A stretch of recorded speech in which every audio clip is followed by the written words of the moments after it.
Bonsoir à tous, bienvenue à ce flash d'information.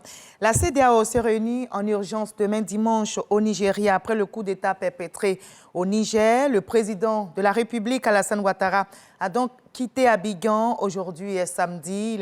Il a été accompagné à l'aéroport par le vice-président Tiemoko Meliet Kone, des membres du gouvernement. Notez que le chef de l'État ivoirien et ses pairs évoqueront la crise qui secoue le Niger et tenteront de trouver une issue. Les militants ont pris le pouvoir dans le pays après un coup d'État et retiennent depuis mercredi le président Mohamed Bazoum et sa famille. Et dans la foulée également, l'Union africaine, qui condamne aussi le coup de force au Niger, exige le rétablissement de l'autorité constitutionnelle sous 15 jours dans le pays et menace la junte des sanctions après ce coup d'État contre le président Mohamed Bazoum. Et notez que les Nigériens qui espèrent que ce changement permettra de lutter contre l'insécurité. Le pays fait face à des attaques de groupes terroristes, notamment Boko Haram.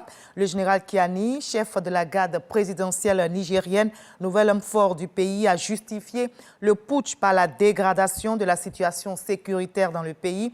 Il a suspendu la Constitution et dissous les institutions issues de la Constitution. L'Union européenne a menacé de suspendre tout appui budgétaire au Niger. Et ici en Côte d'Ivoire, 9 agents publics de santé ont été déférés devant le procureur de la République après le pôle économique et financier par la Haute Autorité pour la bonne gouvernance.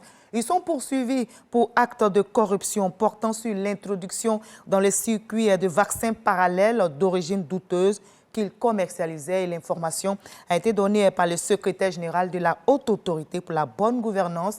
Témoignage signé Léon Bro. Voici les échantillons des vaccins parallèles d'origine douteuse détenus par 5 infirmiers, 2 infirmières, un médecin et un chauffeur, soit 9 agents publics de la santé, tous déjà aux arrêts. Ils commercialisaient ces vaccins après les avoir introduits dans le circuit de la vaccination. C'est ce que révèle l'enquête de la Haute Autorité pour la bonne gouvernance. Ces agents étaient en possession d'une somme d'argent totale de 654 000 francs CFA, de documents confirmant l'existence d'une double comptabilité, des recettes issues de la vaccination et de faux rapports d'activité journalière.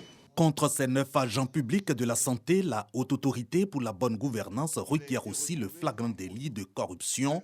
En témoigne le résultat de sa perquisition. Il a été retrouvé, entre autres, 21 407 seringues, 701 produits de vaccination et une centaine de flacons vides de vaccins dans des conditions de conservation inadéquates. Trop tôt pour évaluer l'impact de leurs actes sur l'administration et les usagers des services de santé.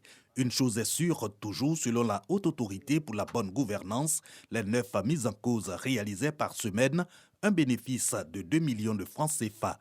Leur arrestation fait suite à une dénonciation anonyme via Signalis. C'est au 800 811 ou www.signalis.habg.ci ou alerte@habg.ci ou encore www.habg.ci.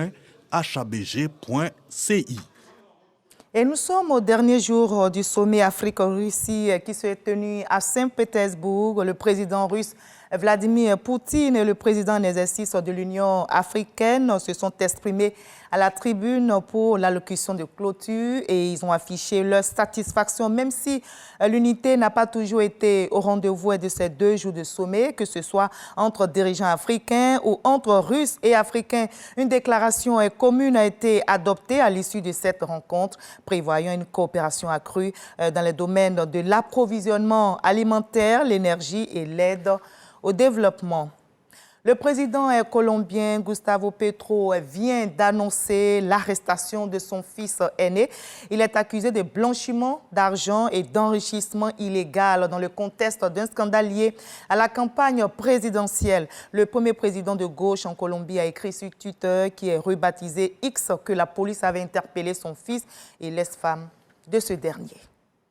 Et nous sommes samedi et nous avons bien sûr notre rendez-vous culturel. Nous proposons ce soir une histoire romancée captivante issue de la plume d'un jeune auteur. Il se nomme Siaka Kone, étudiant à l'Institut national de la jeunesse et des sports. Son premier roman, Une vie d'espoir, en 108 pages, nous amène aux côtés d'un héros nommé Tagafolo, jeune enfant contraint malheureusement d'abandonner l'école à l'âge de 9 ans pour surveiller des bœufs. Voulez-vous connaître la suite de cette histoire? Allez, on prend rendez-vous ce soir à 20h.